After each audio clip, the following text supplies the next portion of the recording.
I was a little terrified that this was actually real. I'm still kind of concerned that it might be real. It's bothersome enough to get calls from unknown numbers, but when the caller leaves a message threatening your arrest, it becomes alarming. Valley News Team's Molly Casey talks with a woman who got one of these messages and what you should know if you get one of these calls yourself. We are issuing an arrest warrant on your name. Those are the words no one wants to hear, especially on an automated voicemail from the IRS, and it left Laura Salk shaken.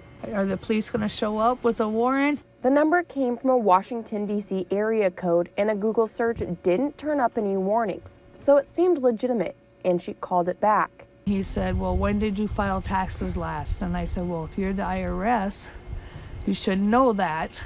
And then the call disconnected. Salk waited for the man to call back, but he didn't. Calls like these You had tried to do a fraud with the IRS Internal Revenue Service. aren't new. According to the IRS website, scammers make millions of dollars each year by posing as the IRS. These callers use threats like, IRS is filing a lawsuit on your name because. and often demand payment immediately. But the IRS doesn't call consumers. They use old-fashioned mail and wait for consumers to call them.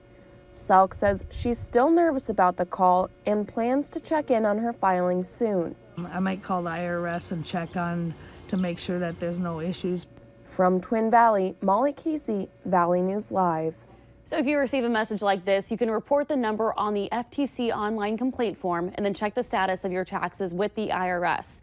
We've got a link to that posted along with this story on valleynewslive.com.